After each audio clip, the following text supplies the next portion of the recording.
Bonjour à toutes et à tous, bienvenue, je suis très heureux de vous retrouver, alors installez-vous bien confortablement, je vous emmène faire le tour du bassin méditerranéen, nous revivrons ensemble l'actualité de la semaine avant de sillonner des sites au décor magique, vous verrez. Auparavant, nous nous intéresserons à un document exceptionnel tourné en caméra cachée par une jeune femme à Raqqa en Syrie, l'un des fiefs des djihadistes radicaux. Ces images montrent la présence de jeunes Françaises au cœur même de l'organisation. Nous suivons ensuite l'initiative étonnante d'un couple de riches entrepreneurs. Ces millionnaires ont financé un bateau et des drones pour se porter eux-mêmes au secours des migrants qui traversent souvent la Méditerranée au péril de leur vie. Étonnant, vous verrez. Nous profiterons également des journées européennes du patrimoine qui ont lieu ce week-end pour découvrir un havre de paix resté longtemps inaccessible, la résidence de vacances des papes, le fameux domaine de Castel Gandolfo en Italie. Le pape François a décidé de l'ouvrir ces derniers jours au public et ça vaut le coup d'œil. Auparavant, intéressons-nous à la conférence sur la paix et la sécurité en Irak. C'était lundi en France, au Quai d'Orsay. Dans son discours d'ouverture, François Hollande a exhorté ses partenaires occidentaux et arabes à s'engager clairement, loyalement et fortement aux côtés des autorités irakiennes. Le président de la République a fait de la lutte contre le Daesh son cheval de bataille. Et les frappes aériennes ont d'ailleurs débuté ce vendredi. Cette conférence visait donc à apporter aux nouvelles autorités irakiennes le soutien politique qui leur est nécessaire pour lutter contre ces djihadistes ultra-radicaux. Alors avant de découvrir qui se cache derrière ces hommes, voyons comment la France s'engage en toute première ligne. L'Assemblée nationale a largement adopté ce jeudi le projet de loi de lutte contre le terrorisme et les filières djihadistes et il n'y a pas de temps à perdre. Près de 900 personnes parties de France sont impliquées dans le conflit en Irak ou en Syrie. Ambroise Boulès, Émilie Denis. Ils sont jeunes, parfois mineurs. Ils habitent en France et ils partent rejoindre l'État islamique en Syrie et en Irak par dizaines. En ce moment, il serait plus de 900 impliqués dans le djihad, 2 fois plus qu'il y a 6 mois selon un rapport parlementaire. Alors, pour enrayer ce recrutement massif, le gouvernement entend d'abord lutter contre la propagande terroriste. L'apologie d'actes de terrorisme sur Internet serait désormais passible de 7 ans de prison. Quant aux sites et vidéos des djihadistes, ils pourraient se voir directement bloqués par les fournisseurs d'accès. Aujourd'hui, on peut interdire un spectacle, on peut interdire une manifestation. Et pourquoi ? Parce que c'est Internet, on ne pourrait pas interdire une vidéo de décapitation. Je crois que, encore une fois, il faut que les pouvoirs publics se donnent les moyens de pouvoir mettre un terme à cette horreur. Autre mesure préconisée, fermer les frontières aux candidats au djihad en leur confisquant leur passeport. Ceux qui tenteraient de quitter le territoire s'exposerait à 3 ans de prison.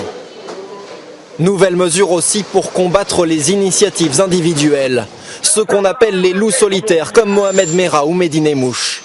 Le gouvernement veut créer la notion d'entreprise terroriste individuelle pour pallier un vide juridique. Nous ne disposions que de l'association de malfaiteurs, ce qui suppose donc une multiplicité d'acteurs, mais pour une action purement individuelle, il nous était impossible de poursuivre. Aujourd'hui, les Français sont les plus représentés parmi les djihadistes européens. Par ce projet de loi antiterroriste, le gouvernement espère bien inverser la tendance. Oui, les autorités françaises sont mobilisées. Plusieurs personnes ont d'ailleurs été interpellées depuis mardi dans la région lyonnaise. Toutes sont soupçonnées notamment de participer au recrutement de jeunes femmes pour le djihad en Syrie. De jeunes Françaises dont certaines sont déjà au cœur même du Daesh. Dotée d'une caméra cachée, une jeune femme a eu le courage de se promener dans les rues de Raqqa en Syrie, l'un des fiefs des djihadistes radicaux. Nous découvrons alors des images saisissantes où figurent des Françaises et où la dictature de la terreur est quotidienne. Samasoula, Bruno Giraudot, reportage. La personne qui filme clandestinement au péril de sa vie est une femme. Vêtue d'un niqab obligatoire, elle déambule dans la ville de Raqqa où les djihadistes font régner leur loi depuis mars dernier. Partout, des hommes en armes. Parfois, même des femmes. Niqab et kalachnikov, celle-ci se rend au jardin d'enfants. Tout à coup, la femme qui porte la caméra cachée se fait interpeller par un homme qui l'aperçoit au loin. Hé, viens par là. Tu dois mieux te comporter quand tu es en public. Pourquoi ? On voit ton visage. C'est vrai, je suis vraiment désolée. Mon niqab doit être un peu transparent, je suis désolée. Tu dois faire attention en te couvrant. Dieu aime les femmes couvertes. Entendu, d'accord. Niqab, prière forcée, pas de musique, pas de divertissement. Ce diktat, Des milliers de femmes syriennes le subissent, mais certaines l'ont choisi et elles viennent de France. Un club internet au cœur de Raqqa. Non, ça fait longtemps. Dis pourquoi je suis venue sur Facebook. Ah oui, pour parler. Devant chaque ordinateur, des femmes conversent en français parfait. Ouais, tu voudrais bien qu'ils viennent là. Toutes dialoguent avec leurs proches en France. Je ne peux pas revenir, Naïma. Moi, je me dis pas, je veux. Pourquoi il n'y a personne qui veut? Je veux pas qu'elle se mette dans la tête que je veux revenir parce que je ne vais pas revenir. J'ai pas pris le risque de venir ici pour revenir en France. Je ne reviendrai pas en France. Et j'ai pas envie de revenir, non. Parce que je suis bien ici. Parfois, de l'autre côté de l'écran, des familles éplorées, elles ne comprennent pas le choix radical de leur fille. Je t'ai dit, ça sert à rien de pleurer ou d'avoir peur ou quoi. Ce que tu vois à la télé, c'est faux. T'as compris? Moi, Marc, ce que tu vois à la télé, c'est faux. Je vais vite faire des lavants, j'ai pas compris. C'est bon? Ils exagèrent tout à la télé. Ils exagèrent tout. Je coupe la vidéo. Ces femmes, venues se marier sur place ou rejoindre leur mari, seraient un élément essentiel de la propagande et de la stratégie du groupe intégriste. Ce sont des femmes qui sont attirées pour soit fonder des familles, soit pour servir de mère à des orphelins sur place.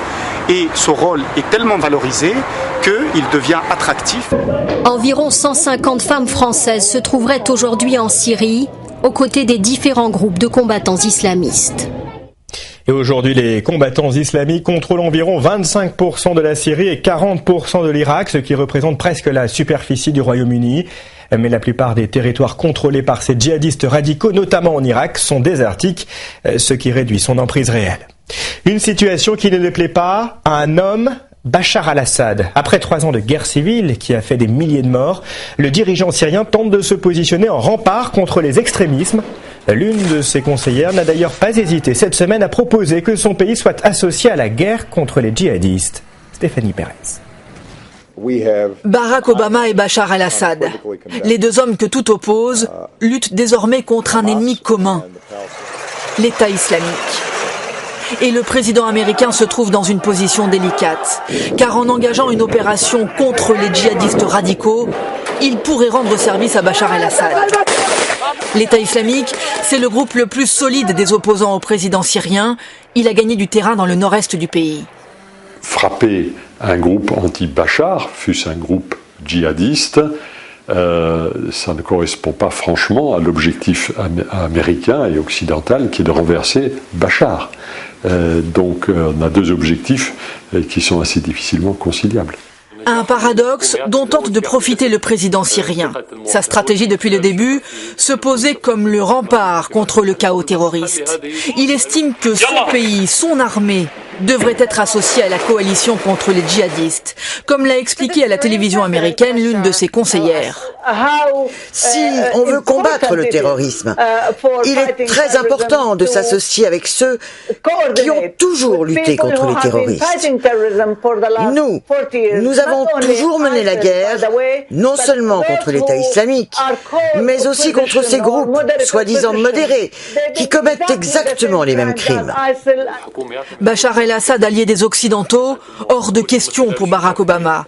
Les États-Unis préfèrent armer les autres groupes de rebelles, jugés modérés, sans aucune assurance que ces alliés de circonstance ne se retournent pas un jour contre eux. Une guerre qui n'en finit pas et qui provoque la fuite de nombreux Syriens, avec des ressortissants d'Afrique du Nord. Ils sont nombreux à vouloir traverser la Méditerranée au péril de leur vie. Selon une estimation, 3000 migrants ont péri en Méditerranée depuis le début de l'année. C'est 4 fois plus que l'an passé. Face à cette triste réalité, un couple a décidé de réagir. Refusant la fatalité, ces riches entrepreneurs ont financé un bateau et des drones pour se porter eux-mêmes au secours des migrants. Le Phénix est un bateau unique au monde. Il est financé par un couple de millionnaires philanthropes pour secourir les migrants qui traversent la Méditerranée. Une initiative 100% privée, imaginée par Regina Catrambonne. Elle a fait fortune dans les assurances. Elle est italo-américaine et elle donne 350 000 € par mois pour cette opération de sauvetage. Une partie de sa richesse pour sauver des centaines de vies. Parce que de savoir que la Méditerranée est devenue, avec le naufrage des migrants, le plus grand cimetière marin du monde, lui est devenu insupportable. On a ressenti une urgence à agir vite, parce que des gens sont en train de mourir en mer. Pour repérer les migrants à la dérive, la famille a surtout investi dans 2 exemplaires de ces drones. 8 millions d'euros en tout. Et normalement, c'est du matériel militaire. C'est ça qui est hors norme. C'est la première fois que c'est utilisé par des civils. Autonomie de 12 heures, caméra infrarouge pour voir la nuit, efficacité garantie, comme le montrent ces images tournées par l'équipage. Ce jour-là, grâce au repérage aérien, le Phénix évite une catastrophe. Ce bateau est en train de couler, il est surchargé. Quand ils aperçoivent le Phénix, les migrants paniqués se jettent à l'eau. Ils sont sauvés. En 3 semaines, 2000 personnes ont été secourues, dont beaucoup d'enfants. Ils ont tous pu être soignés à bord. Alan McLean, l'infirmier, dispose pour cela d'un hôpital de campagne financé par les millionnaires. La dernière fois, on a recueilli 4 femmes enceintes de 9 mois. Mais ici, on a même l'équipement pour procéder à des accouchements. Pour expliquer ce qui l'a poussé à mobiliser sa fortune, Regina Catrambone cite l'appel du pape lancé à Lampedusa contre l'indifférence du monde face au sort des migrants. On essaye de suivre la parole du pape pour montrer que ce n'est pas si difficile que ça d'aider ces gens. Et dès sa première opération, le Phénix obtient déjà la reconnaissance des autorités. L'Union européenne envisage de l'intégrer à sa prochaine opération de surveillance et de secours aux migrants, Frontex Plus, qui sera lancée en Méditerranée cet automne. En France, les départements du Gard et de l'Hérault dans le sud du pays ont été frappés cette semaine par de violentes intempéries. Le bilan est lourd, il fait état d'au moins 4 morts. Le phénomène météo a été extrêmement soudain, les dégâts matériels sont importants. Le ministre de l'Intérieur demandera d'ailleurs lors du prochain Conseil des ministres le classement des zones touchées en état de catastrophe naturelle. En quelques minutes seulement, la cité balnéaire de Lamalou-les-Bains a été littéralement envahie par les flots. Retour sur une nuit cauchemardesque avec Marion Gadea. La nuit s'est transformée en véritable cauchemar à Lamalou-les-Bains dans l'Hérault. Comme le montre cette vidéo tournée par un habitant, l'eau a déferlé dans les rues, piégeant les occupants de ce camping-car. Monte sur le toit! Sur le toit! Monte! Monte sur le toit! Avec les pluies diluviennes, l'eau de la rivière est montée très vite et s'est accumulée derrière cet amas de troncs d'arbres. Sous la pression, le barrage naturel a cédé. Une vague de 3 mètres de haut a dévasté le camping municipal. Le phénomène meurtrier n'a duré que quelques minutes. Au petit matin, les rescapés sont sous le choc. Je suis traumatisée. On est en vie, on n'est pas blessé, mais j'ai traumatisé, j'ai jamais vu de choses comme ça par chez moi. Les flots ont tout emporté sur leur passage, des caravanes et des camping-cars. Dans celui-ci, 2 des victimes ont été retrouvées. Ouvrons une page économique à présent avec un constat. Les anchois se font de plus en plus rares en Méditerranée. Aujourd'hui, la pêche française ne suffit plus à répondre à la demande. Les importations d'anchois sont même devenues indispensables. Vous l'imaginez, dans ces conditions, c'est toute une filière qui se retrouve menacée. Enquête à Collioure dans les Pyrénées-Orientales, au lieu de l'anchois en France. Collioure est connu pour son clocher et ses barques catalanes. Mais le village doit surtout sa réputation à son anchois. Et les anchois de Collioure? Il est frais, il est soyeux, il est goûteux, il est très bon. La bouche, ça fond dans la bouche. Pourtant, l'anchois se fait de plus en plus rare en Méditerranée. Alain Chiagez est l'un des tout derniers à le pêcher. Ce soir, il est optimiste. Mer calme, pas de vent. Toutes les conditions sont là. Ça devrait être bon ce soir. Ouais. Ce serait étonné qu'on ne pêche pas. Il part avec ses 7 marins pour trouver des poissons bleus, de l'anchois et de la sardine. C'est là que ça démarre. Voilà le canot lumière. Le canot lumière, c'est le lamparo. La technique est ancestrale. La lumière attire les poissons. 3 heures plus tard, le piège se referme. On a encerclé le banc de poissons, donc le canot est dans le filet. On voit les sardines sautiller. Il faut remonter les 500 mètres de filet.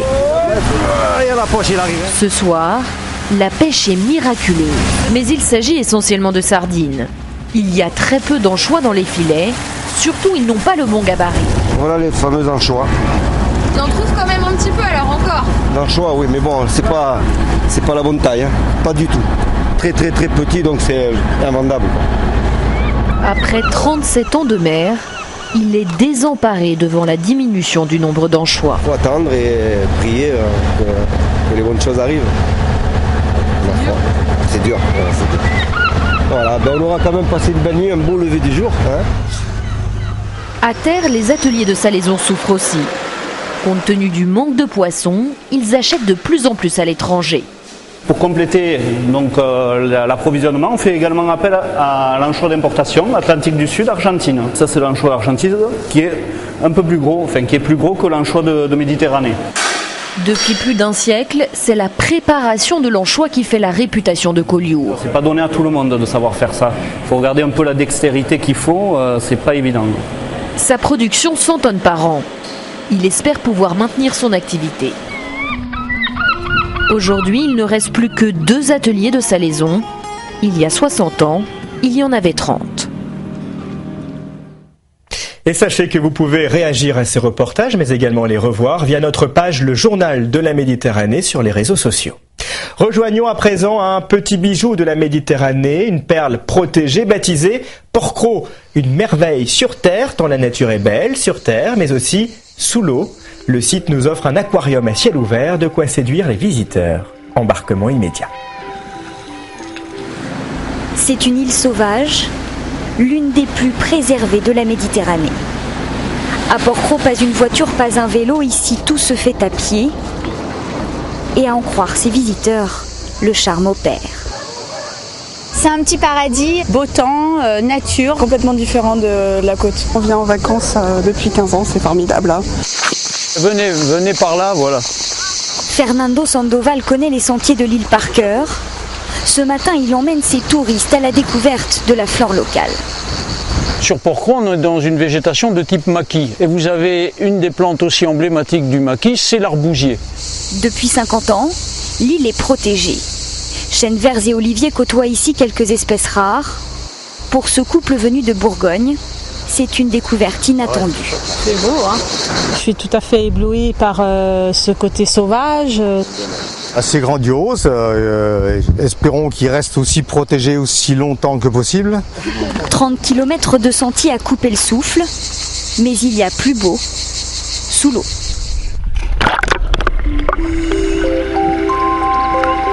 Bienvenue dans l'une des plus anciennes réserves sous-marines d'Europe. Les plus chanceux croiseront ici des bancs entiers de barracudas et un peu plus loin peut-être la star locale, le mérou. 70 espèces de poissons ont élu domicile ici, un condensé de la faune sous-marine de Méditerranée. Dans cet aquarium grandeur nature, les poissons se laissent approcher.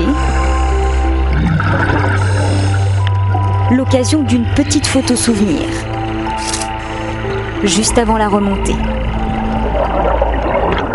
Content de votre plongée? Ah super, ouais. On en ferait bien tous les jours comme ça. On a plongé avec les barracudas. C'était extraordinaire. On est habitué, mais en fait, on s'habitue jamais parce que c'est toujours nouveau ce qu'on voit. Car depuis que l'endroit est protégé, la faune sous-marine se renouvelle. Toutes les espèces protégées commencent à revenir. On parle de la grande cigale, de la nacre, des corbes qu'on revoit en quantité. Donc c'est toutes des espèces qui sont protégées et qu'on commence à voir en quantité à Porquerolles. Seul bémol l'été, la fréquentation en hausse, jusqu'à 2000 touristes par jour. Alors pour un peu plus de tranquillité, il faudra revenir hors saison. Et hors saison, c'est également la meilleure des périodes pour découvrir la Corse autrement en osant affronter les sentiers du GR20. Les amateurs de trekking sont formels, ces sentiers sont les plus beaux au monde. Encore faut-il les emprunter. Un défi humain et sportif qui attire chaque année près de 20 000 randonneurs époustouflés par les décors grandioses. À la conquête d'une randonnée mythique, c'est le grand angle de ce magazine. Franchir ces montagnes corses, c'est un défi pour ces 8 randonneurs. Tous d'un niveau moyen, encadrés par un guide, Jean-Paul Padovani. Le sommet que l'on voit là-bas, le sommet le plus haut, on voit un névé dessus, c'est la Paia Urba. Et on y passe quoi aujourd'hui? On va passer au pied en fait. Hein. Ils ont décidé de s'attaquer au GR20, le plus difficile des sentiers de randonnée d'Europe, 200 km en 15 jours de marche. Il faut y aller vraiment progressif, c'est pour ça que je prends ce rythme-là, pour pouvoir absorber le dénivelé. Un cadeau d'anniversaire pour Christelle Noublia, offert par son compagnon, Serge Monméat. Ils en sont à leur 11e jour de marche. Et chaque jour, après chaque effort, les paysages changent. Oh, c'est la baie de Porto ? Utilisez bien vos bâtons, hein. Mettez-les devant, prenez appui. Mais petit à petit, la fatigue et les premiers bobos arrivent. Ça chauffe ou pas? Faut protéger. Non, c'est pas que ça chauffe, c'est pas un échauffement, c'est l'intérieur, je pense que c'est le tendon. Mais elle est peut-être trop serrée ta chaussure alors. Tu dois craquer maintenant? Non. En rampant, je finis ici. Après 11 heures de marche, le refuge est enfin en vue. Ça va, on est arrivé. C'était temps? Ouais, quand même. L'étape était longue, je trouve. Tout le monde est là? Charlie est le gardien du refuge. Doucement, parce que j'ai besoin d'un peu de massage. Cette nuit, tous dorment dans le même dortoir avec une pointe d'appréhension. On dort en pointillé. On est souvent réveillé. Pourquoi? Parce que c'est trop compliqué, les gens qui ronflent, les gens... C'est la promiscuité surtout qui est le plus gênante. Mais bon, c'est les joies du refuge, hein. On va s'installer. Autre joie du refuge, la douche. C'est là? Ouais, super. En luxe. Un grand luxe à l'eau froide. Bon, je ferme. Attention, jambon du pays, toutes les villes, cope, saucisson de la vallée. Pour le dîner, tout est corse, même les pâtes, aromatisées aux herbes des montagnes.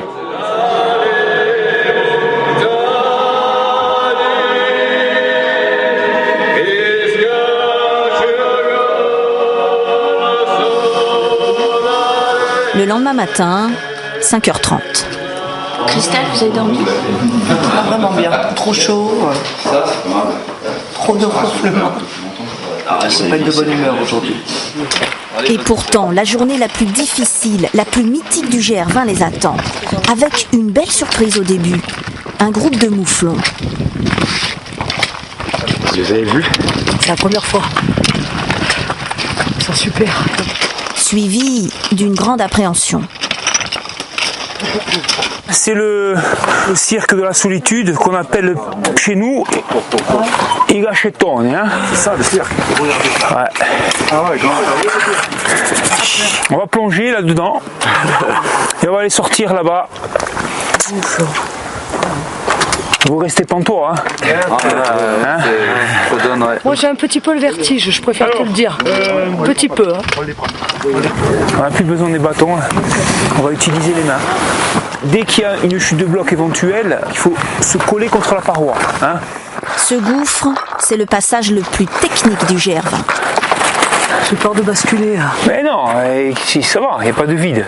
Qu'est-ce qu'il y a? Tu as un terrain instable parce qu'il y a de la caillasse qui roule sous les godasses. Mais sinon, après...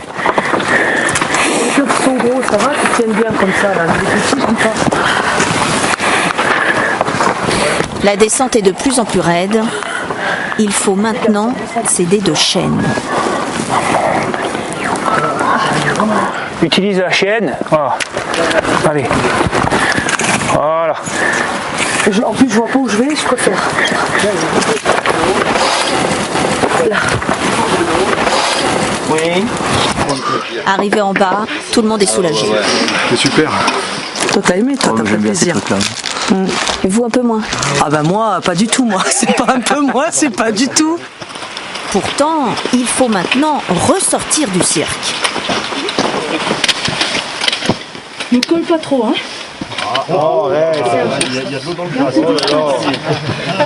Ils vont alors tous aller au bout de leur force. Wow, c'est beau quand même, hein. Tu vois de là? Ah, puis alors moi je vois de l'herbe. Ton exploit du là. Oh, moi je suis ravie. Merde. Est-ce que vous êtes un peu fière, Anne? Ah, quand même, oui. Si. C'était un but, hein? Oui, ouais. Ça fait avancer. Ouais, je pense. Ça aidera pour beaucoup de choses. Au fond de soi, il y a un petit quelque chose de plus.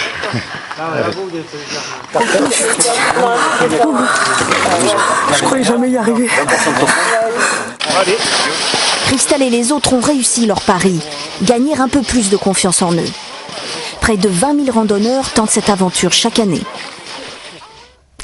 Je vous emmène à présent dans un lieu longtemps tenu secret. Alors que les journées européennes du patrimoine se tiennent ce week-end en France, découvrons ensemble la résidence de vacances des papes, le fameux domaine de Castel Gandolfo en Italie. Le pape François a décidé ces derniers mois d'ouvrir au public ce havre de paix. Visite de ce lieu magique avec Renaud Bernard et Giona Messina. Cette colline surmontée d'un palais médiéval, c'est le jardin secret des papes. 10 kilomètres d'allées soignées à une demi-heure de Rome. Le lieu de villégiature exclusif des souverains pontifes durant 4 siècles, c'est l'âge de cet arbre aux ramifications infinies. Longtemps invisible pour le commun des mortels, aujourd'hui il se visite. Merci François. C'est le pape François qui a décidé d'ouvrir au public ce merveilleux jardin. La raison, un lieu trop fastueux pour le pape des pauvres. Une maison de vacances plus grande que le Vatican, impensable. Désormais, ce sont les touristes qui marchent sur les traces des chefs de l'Église catholique. La même promenade que celle que faisait il y a quelques mois encore Benoît XVI avec son secrétaire particulier. Et la visite se fait avec un guide qui décrypte jusqu'à la taille des massifs. Ça représente un aigle. Un aigle stylisé avec des buis et des hortensias, les armes du pape Pie XI. C'est important que l'Église ouvre ses lieux secrets, pour qu'on puisse tout voir. Castel Gandolfo et son parc sont aussi vieux que le christianisme. Le palais a été bâti sur la villa de l'empereur Domitien. Ce théâtre a 2000 ans.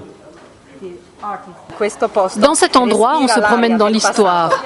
Mais c'est encore l'histoire des papes qui fascine le plus les visiteurs, ravis d'imiter les gestes de ces illustres hôtes. Prière devant la Petite Vierge. Halte devant le bassin. Aujourd'hui comme hier, les poissons rouges ne manquent pas d'attention.